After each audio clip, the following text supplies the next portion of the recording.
Doctor साहब, doctor साहब, interview start हो गया है। अच्छा, क्या कह रहे हो? इंटरव्यू स्टार्ट हो गया है। अच्छा अच्छा, ओके। तो आज हम आपसे कुछ ऐसा ही डिस्कस करने वाले हैं। जैसे कि आप देख रहे थे कि अभी मुझे कोई आवाज़ लगा रहा था और मुझे सुनाई नहीं दे रहा था।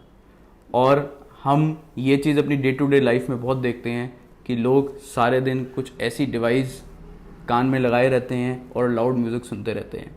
तो आज हम कुछ ऐसे ही टॉपिक पे बात करने वाले हैं जिसका नाम है हियरिंग लॉस।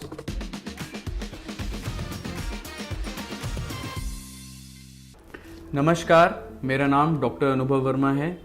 आज मैं आप लोगों से एक बहुत सीरियस टॉपिक पे बात करना चाहता हूँ जिसको मेडिकली हम बोलते हैं सेंसरी न्यूरल हियरिंग लॉस या फिर नॉइज इंड्यूस हियरिंग लॉस। आजकल जैसा हम देखते हैं कि जो यंग जनरेशन है या हमारे आसपास जो यंग लोग हैं वो कान में कुछ ऐसे डिवाइसेस लगा के रहते हैं जो कि पूरे दिन तक या फिर काफ़ी लंबे टाइम तक लगा के रहते हैं। तो इसके काफ़ी डेंजरस कॉन्सिक्वेंसेस हैं। जैसे कि हम अपनी प्रैक्टिस में देखते हैं कि जो लोग लंबे समय तक अपने कान में ईयरफोन्स लगा के रहते हैं उनको काफ़ी तेज़ी से सेंसरी न्यूरल हियरिंग लॉस बढ़ता जा रहा है। सेंसरी हियरिंग लॉस अगर मैं बात करूं तो मेडिकली ऐसा कहा जाता है कि sensory neural hearing loss irreversible होता है।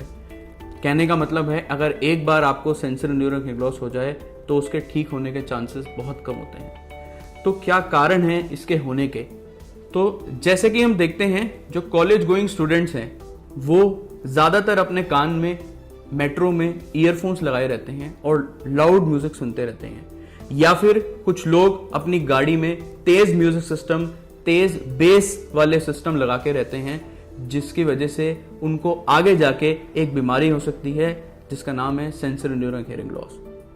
तो ये बीमारी बहुत ही ज़्यादा डेंजरस है। कहने का मतलब ये है कि अगर आपको एक बार सेंसरी न्यूरल लॉस हो जाए तो उसको वापस ठीक करना, या WHO ऐसा कहता है कि sensory neural hearing loss irreversible है। मतलब ये है कि उस बीमारी का कोई इलाज नहीं है। हमारी जनरेशन इसके बारे में नहीं जानती है और वो तेज़ी से इस बीमारी के लिए प्रोन होती जा रही है या वल्नरेबल होती जा रही है। तो चलिए मैं आपको अब समझाता हूं कि कैसे लाउड नॉइज एक्सपोजर आपके कान की सुनने की शक्ति को अफेक्ट कर सकती है। तो मैं ये एक डायग्राम के थ्रू आपको समझाना चाहता हूं कि जैसे कि ये हमारा कान है और इस कान के 3 भाग होते हैं। ये आउटर ईयर होता है, ये मिडल ईयर होता है और ये इनर ईयर होता है। तो जिस बीमारी के बारे में हम बात कर रहे हैं वो इनर ईयर डिजीज के अंदर आती है, या फिर वो हमारा एक ऑर्गन होता है कान के अंदर जिसे हम कॉक्लिया बोलते हैं, उसको डैमेज कर देती है। तो जब भी हम कोई लाउड नॉइज सुनते हैं वो हमारे कान के पर्दे के थ्रू वो लाउड नॉइज और ज़्यादा एम्पलीफाई हो जाती है और वो सीधा जाके हमारे मिडल ईयर से होते हुए हमारे कॉक्लिया में लगती है। कॉक्लिया के अंदर छोटे छोटे नर्व हेयर सेल्स होते हैं जो कि एक लिमिट के बाद अगर उनको नॉइज ट्रॉमा जाए तो वो उसके बाद डैमेज होने लग जाते हैं, जिसकी वजह से हमारी सुनने की शक्ति कम हो जाती है। साथ साथ हमें एक और लक्षण आता है कि हमारे कान में सीटी बजने की आवाज़ आने लगती है जिसको हम मेडिकली टिनाइटस भी बोलते हैं। टिनाइटस जो है पहला लक्षण है, अगर आपको कान में कोई भी ऐसी सुनने की आवाज़ आ रही है जैसे कि कान में कोई सीटी बज रही हो या फिर कोई आवाज़ें लगा रहा हो या फिर कोई और तरीके की आवाज़ आ रही हो जिसका कोई सोर्स ना हो, तो आप समझ जाइए कि आप इस बीमारी के लिए बहुत प्रोन हो रहे हैं या फिर आप लंबे टाइम तक लाउड नॉइज एक्सपोजर में जी रहे हैं।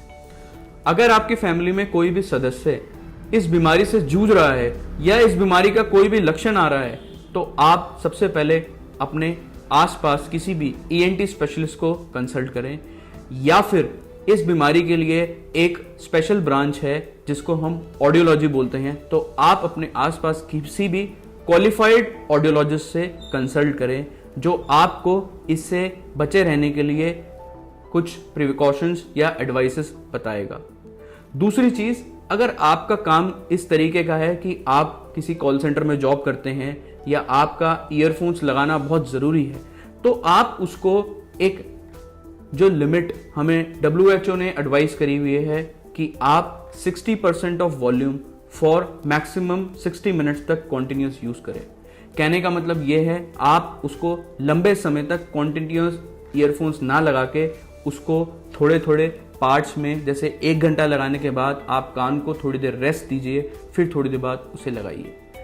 हम देखते हैं अपनी प्रैक्टिस में कि कुछ लोग जो हैं हियरिंग लॉस के लिए देसी नुस्खे अपनाते हैं। जैसे ऐसा बोला जाता है कि कान में गर्म तेल डालने से, या फिर कुछ ऐसी देसी दवाइयाँ आती हैं जो ऐसा क्लेम करते हैं कि उससे हियरिंग लॉस ठीक हो जाता है। आप बिल्कुल भी ऐसी कोई चीज़ ना करें, क्योंकि यह आपके कान के लिए बहुत ही डेंजरस है या आपको और कोई बीमारी कर सकता है। क्योंकि जो सेंसरी न्यूरल हियरिंग लॉस होता है वो एक इनर ईयर डिजीज़ है, वो कान के अंदर वाले भाग की बीमारी है। उससे आपके पर्दे का या ऑयल ड्रॉप डालने का कोई फ़ायदा नहीं। अगर आपको ये वीडियो पसंद आई तो आप ज़्यादा से ज़्यादा इस वीडियो को शेयर कीजिए और इस चैनल को सब्सक्राइब कीजिए। अगर आपके दिमाग में कोई सवाल आता है हियरिंग लॉस को लेके तो आप कमेंट सेक्शन में वो सवाल पूछिए, मैं जल्दी से जल्दी उसका रिप्लाई करूँगा।